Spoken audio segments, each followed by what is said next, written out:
Olá, bom dia, irmãos. Como é que vocês estão? Espero que o Senhor tenha abençoado cada um de vocês nessa semana maravilhosa. E é com grande alegria, né, que eu gostaria de fazer esse bate-papo com os irmãos agora nessa manhã aqui. Eu gostaria de realmente agradecer a cada um de vocês que tem se empenhado, né, com as suas famílias, né, ministradoras, mas principalmente, né, por estar os domingos lá, né, se esforçando para estar na igreja e renovando seus convênios, né, tomando sacramento, participando das aulas, enfim, fazendo aquilo que o Senhor quer que cada um de nós faça, né, que é se envolver com o evangelho dele e além de ser abençoado, está ajudando as outras pessoas que estão ao nosso redor, nossos amigos, nossos irmãos, né, a também encontrar essa mesma felicidade. Irmãos, hoje eu gostaria de falar um pouco sobre os efeitos que o pecado tem sobre nós, né? Então, os dias que nós estamos vivendo hoje é um dos dias mais conturbados que na história, né? Porque as coisas ficaram tão assim fáceis de se ter e de se achar que muitos de nós, né, infelizmente, têm caído, né? E com isso, né, a consequência disso, que é o pecado, né, falar especificamente disso daí, está trazendo muitas consequências, né? E uma das piores consequências é o afastamento da luz, afastamento do evangelho, afastamento da verdade.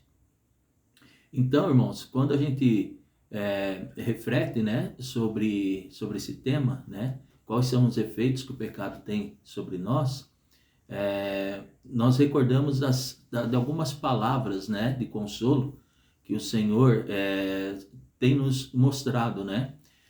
Lá em Doutrinas e Convênios, na seção 82:10, diz que eu, o Senhor, estou obrigado quando fazeis o que eu digo, mas quando não fazeis, quando não fazes o que eu vos mando, não tendes promessa alguma, né? Então, o Senhor, ele sempre vai estar no nosso lado, nos mostrando as coisas que temos que fazer, as decisões que temos que tomar e o caminho que temos que seguir, né? Então, se nós dermos ouvido às coisas do Senhor e a seus líderes, né, nós vamos realmente conseguir vencer, conseguir chegar aonde realmente nós queremos, né? E o principal de tudo isso é voltar à presença do Pai Celestial, em família, né? Então, quando nós cumprimos tudo aquilo que o Senhor pede para nós cumprirmos, tudo aquilo que Ele pede para nós fazermos e fazemos o correto, Ele diz, né, na Escritura, que Ele está obrigado quando fazeis o que eu digo, né? Então, Ele vai cumprir a parte dele se nós fazermos a nossa, tá bom? Mas se a gente não fazer, Ele não tem como manter essa promessa, né? Não tem como manter essa promessa.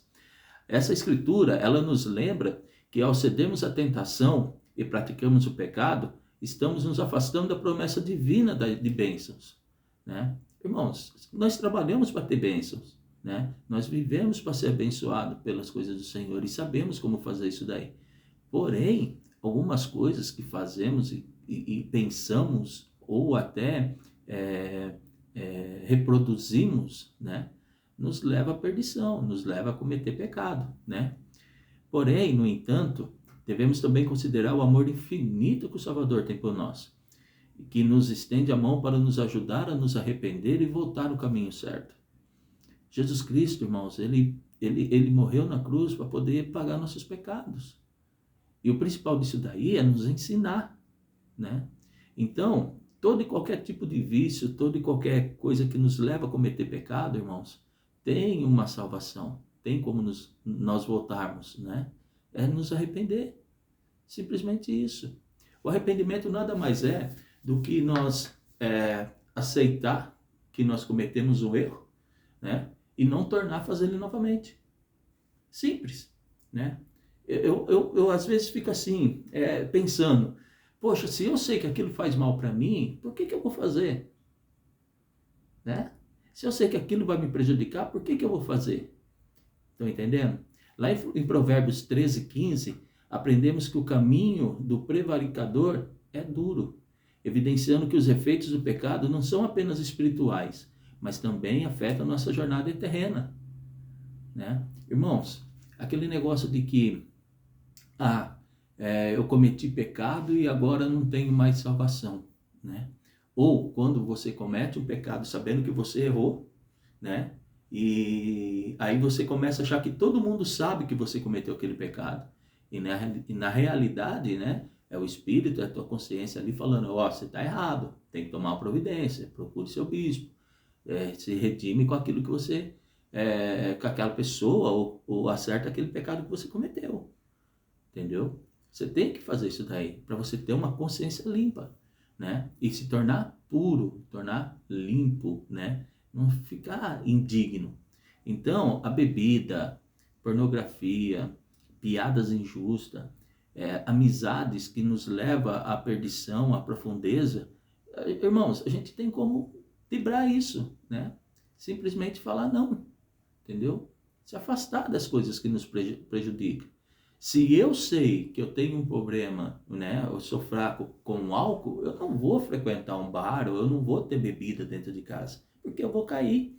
Se eu tenho um problema com cigarros, eu não vou ficar perto de quem fuma, ou ter cigarro, eu não vou, porque eu vou cair. Mesma coisa com mídia, mesma coisa com pornografia e assim com outras coisas, né?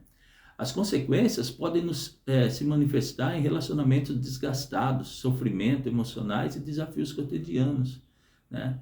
Irmão, aquele que está cometendo algum pecado, alguma coisa que está te prejudicando, ele não é só espiritual.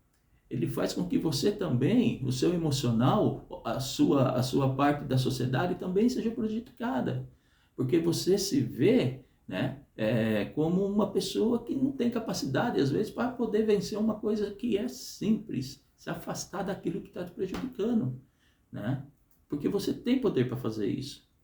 O presidente Asa Taft Benson, ele disse o seguinte, olha só as palavras do presidente Asa Taft Benson: o pecado nunca é barato, sempre pagamos por ele, não nos iludamos. Os pecados são como sementes. Olha que lindo. Os pecados são como sementes. Eles crescem, eles multiplicam e eles trazem uma colheita terrível. Ou seja, o que a gente planta, a gente vai colher. Além disso, lá em Alma 41:10, nós somos advertidos sobre a justiça divina, né?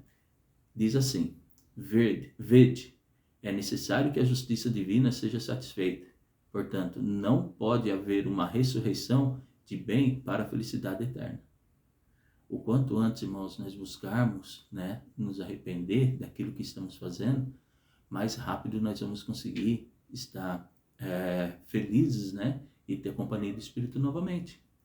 Compreendemos que sem o arrependimento sincero, enfrentamos a separação eterna da presença do Pai Celestial. Nós nos afastamos do Senhor, né? Se nós não nos arrepender, nós nos afastamos do Senhor. A primeira coisa daquele que está cometendo o pecado é deixar de seguir o Evangelho, seguir a Cristo. Parar de ir na igreja, de tomar o sacramento. E tem que ser o contrário. Quando eu faço algo de errado e sei que eu fiz aquilo que é errado, ali que eu tenho que estar, dentro da igreja, né? Pedindo perdão para o Senhor, falando com o meu líder. Ele está ali para te ajudar, não está para te criticar, não está para te maltratar, para te ajudar, entendeu? Então, ao contemplarmos os efeitos do pecado sobre nós, lembremos-nos da misericórdia do Salvador, que nos convida a nos arrepender e a tornarmos, a voltar, a retornar à luz. Irmãos, que possamos ser fortalecidos em nossa determinação de seguir o caminho da salvação, da retidão, e assim experimentar a alegria duradoura que advém da advertência dos mandamentos óbvios e divinos. Irmãos, o Pai Celestial nos ama. Ele nos ama e conhece cada um de nós. Ele sabe o que é bom para nós e Ele sabe realmente aquilo que precisamos no momento que precisamos. Seja feliz. É isso que o Senhor quer. Ele nos criou para sermos felizes. Cuide de nossas famílias, né? Cada um ali, cuide. Se importa com a tua família. E cuide da família do próximo, daquela que você é responsável como ministrador. Ele te ama, ele sabe o que você precisa, mas o passo quem tem que dar, primeiramente, é você. Irmãos, amo esse evangelho, sei que sem esse evangelho eu não sou nada. sei sem sombra de dúvida que essa é a igreja de Jesus Cristo. Cristo vive, Pai Celestial, Ele nos ama. E essa pequeno bate-papo que eu gostaria de deixar em nome de Salvador Jesus Cristo. Amém. Lembrando o seguinte, irmãos, na próxima, não hoje, né, nessa quinta-feira, mas na próxima semana, na quinta-feira, nós vamos ter o nosso papo de quinta. E nós vamos ser instruídos pelo irmão Luiz Carlos Salomão.